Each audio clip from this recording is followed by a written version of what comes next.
اس ماہ کی سب رونقیں ہے آیت قرآن کی، آؤ ہم سمیٹ لیں یہ رحمت رمضان کی۔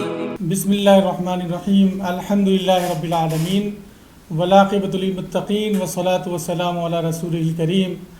ناظرین محترم، آج ہماری 28ویں تراویح ہے اور آج کی تراویح میں سورہ مدثر سے لے کر سورہ غاشیہ تک کی تلاوت جو ہے وہ مکمل ہوئی ہے۔ سورہ مدثر مکی صورت ہے اور سورہ مزمل کی طرح ابتدائی دنوں میں نازل ہوئی۔ مدثر کے معنی اوڑھ لپیٹ کر سونے والے کے ہیں۔ نبی کریم صلی اللہ علیہ وسلم کو حکم دیا گیا کہ آپ تبلیغ کے لیے اٹھ کھڑے ہوں اور اپنے رب کی کبریائی بیان کریں۔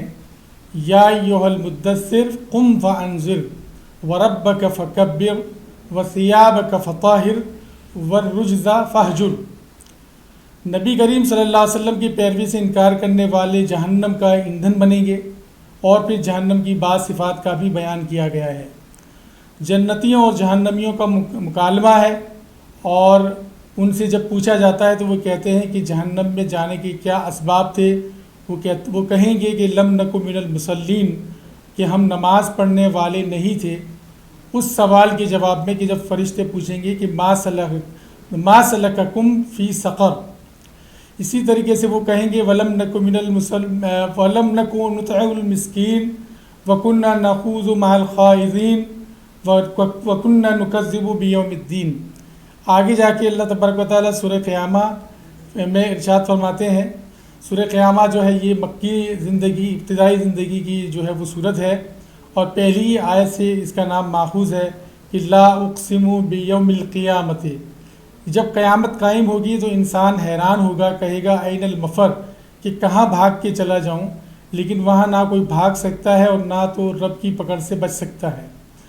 جب نبی کریم صلی اللہ علیہ وسلم پر وحی نازل ہوئی تو آپ جلدی جلدی پڑھتے تھے کہ کہیں بھول نہ جاؤں، تو اللہ تعالیٰ نے فرمایا کہ اے نبی کریم صلی اللہ علیہ وسلم، آپ جلدی نہ کریں بلکہ غور سے سنیں، پڑھانا ہماری ذمہ داری ہے۔ اور اسی طرح آگے جا کے اللہ تعالیٰ فرماتے ہیں کہ قیامت کے بہت سے چہرے تر و تازہ ہوں گے اور اپنے رب کو دیکھ رہے ہوں گے، اور بہت سے چہرے جو ہے پرس مردہ ہوں گے۔ اسی طریقے سے آگے جا کے اللہ تعالیٰ نے نفس لوامہ کا ذکر فرمایا ہے کہ ولا اقسم بالنفس اللوامہ، اور نفس لوامہ جو ہوتا ہے وہ نفس کہلاتا ہے جو کہ ملامت کرنے والا ہوتا ہے انسان کو۔ انسان کا ضمیر جو ہوتا ہے کہ جب وہ برا کام کر لے تو وہ اس کی برے کام پر ملامت کرنے والا ہو۔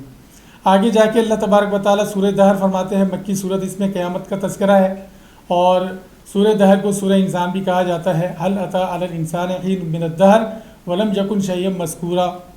انسانوں پر ایک ایسا بھی دور آیا کہ جب وہ کچھ بھی نہ تھا تو اللہ تعالیٰ نے اسے عدم سے وجود بخشا۔ اور اسی طریقے سے جنتیوں اور جہنمیوں کا بیان ہے، اور اسی طریقے سے نبی کریم صلی اللہ علیہ وسلم کو آنے والی اذیتوں پر صبر کی تلقین کی گئی ہے۔ صبح شام رب کے ذکر و فکر میں مشغول رہنے کا حکم دیا گیا ہے۔ آگے سورہ مرسلات ہے۔ سورہ مرسلات جو ہے مکی صورت ہے، جس میں قیامت کا بیان ہے، قیامت کے وقوع ہونے کا، مجرموں کے دموش لیے جانے کا، انسان کی پیدائش اور دیگر چیزوں کا بیان کیا گیا ہے۔ اس کے بعد ناظرین محترم 30واں پارہ شروع ہوتا ہے سورہ نبا سے، اور سورہ نبا میں بھی وہی مضامین ہے کہ قیامت کا تذکرہ کیا گیا ہے، اور اس میں اللہ تبارک و تعالیٰ نے اپنے مختلف نعمتوں کا بھی تذکرہ فرمایا ہے۔ نبا کہتے ہیں بڑی خبر، اور بڑی خبر سے مراد یہاں پر قیامت ہے۔ اس میں قیامت کے متعلق کافروں کے شک و تردد کی جو ہے وہ نفی کی گئی ہے، اور بتایا گیا ہے کہ قیامت کا آنا یقینی ہے۔ قیامت کا نقشہ بھی اس میں کھینچا گیا ہے۔ اسی طریقے سے آگے جا کے اللہ تعالیٰ فرماتے کہ اس دن جو ہے فرشتے بھی صف در صف باندھے کھڑے ہوں گے، اور بغیر اجازت کے کوئی بول نہیں سکے گا، اور کفار تمنا کریں گے کہ کاش وہ مٹی ہوں۔ اسی طریقے سے آگے جا کر سورہ نازعات ہے۔ سورہ نازعات میں اللہ تبارک و تعالیٰ نے فرشتوں کی قسم کھائی ہے، یہ بھی مکی صورت ہے، اور فرشتے اللہ کے حکم کے مطابق مختلف ذمہ داریاں ادا کر رہے ہیں۔ اس صورت میں بھی جو ہے وہ قیامت کا تذکرہ ہے۔ اسی طریقے سے آگے جا کے سورہ عبسہ ہے۔ عبسہ کے معنی ہے تیوریاں چڑھانا، بل سر پہ جو ہے وہ بل لے آنا، کہ یہ مکی صورت ہے، اور حضرت عبداللہ ابن ام مکتوم رضی اللہ تعالیٰ عنہ ایک نابینا صحابی تھے، اور نبی کریم صلی اللہ علیہ وسلم سے کچھ معلوم کرنا چاہ رہے تھے، لیکن کیونکہ ان کو پتہ نہیں ہوتا تھا کہ سامنے کون بیٹھا ہوا تھا، کون بیٹھا ہوا ہے، تو اس دوران کوئی کفار مکہ کے بڑے لوگ بیٹھے ہوئے تھے، سرداران قریش، اور ان سے گفتگو فرما رہے تھے، تو آپ صلی اللہ علیہ وسلم کو یہ بات ناگوار گزری، تو اللہ تعالیٰ نے تنبیہ کے طور پر یہ آیت نازل فرمائی کہ عبس وتولی ان جاءہ الاعمی وما یدریک لعلہ یزکی ویتذکر وینفع الذکری۔ اسی طریقے سے اللہ تبارک و تعالیٰ نے آگے جا کر سورہ التکویر ارشاد فرمائی ہے، یہ بھی مکی صورت ہے، اور پہلی ہی آیت اذا الشمس کورت سے ماخوذ ہے اس کا نام، اور تکویر کے معنی ہے لپیٹ دینا، اس میں بھی قیامت کا منظر کھینچا گیا ہے۔ اور اسی طریقے سے سورہ انفطار ہے، اور انفطار یہ بھی مکی صورت ہے، اور اسی بھی پہلی آیت سے اس کا نام ماخوذ ہے اذا السماء انفطرت، اور اس کے معنی ہے پھٹ جانا۔ تو قیامت کی میں کائنات کی جو حالت ہوگی اس کو بیان کر کے انسان سے شکوہ کیا گیا ہے کہ کس چیز نے تجھے اپنے پروردگار کے بارے میں دھوکے میں ڈال رکھا ہے، کہ یا ایھا الانسان ما غرک بربک الکریم، کہ اس کے احسانات بھلا کر معصیت اور ناشکری پر اتارا ہے۔ اسی طریقے سے قیامت کے میں جو ہے دو قسم کے لوگ برابر ہوں گے، یعنی نیک جن کا ٹھکانہ جنت ہے، اور فجار یعنی نافرمان ان کا ٹھکانہ دوزخ ہے۔ اسی طریقے سے آگے جا کے اللہ تعالیٰ سورہ مطففین فرماتے ہیں، اور مطففین بھی مکی صورت ہے، اور اس کا نام جو ہے ویل للمطففین سے ماخوذ ہے، یعنی کہ ناپ تول میں کمی کرنے والے، ان کے لیے اللہ تبارک و تعالیٰ نے ہلاکت کا یہ تذکرہ فرمایا ہے۔ قیامت کی ہولناکیوں کا ذکر بھی اسی صورت میں ہے۔ اسی طریقے سے آگے جا کر اللہ تبارک و تعالیٰ سورہ انشقاق فرماتے ہیں، یہ بھی مکی صورت ہے، اور پہلی آیت اذا السماء انشقت سے ماخوذ ہے، اور اس کے معنی بھی وہی ہے، یعنی کہ پھٹ جانا۔ قیامت کی ہولناکیوں کا تذکرہ ہے کہ آسمان پھٹ جائے گا، اور جب حساب لیا جائے گا تو کچھ لوگوں کو نامہ اعمال داہنے ہاتھ میں دیا جائے گا۔ فَأَمَّا مَنْ أُوتِیَ کِتَابَهُ بِیَمِینِهِ فَسَوْفَ يُحَاسَبُ حِسَابًا یَسِیرًا، اور وہ خوش ہوں گے اور جنت میں جائیں گے جن کے اعمال نامہ اعمال پیٹھ کے پیچھے سے دیے جائیں گے، اور تو وہ لوگ جو ہے وہ جہنم میں جائیں گے۔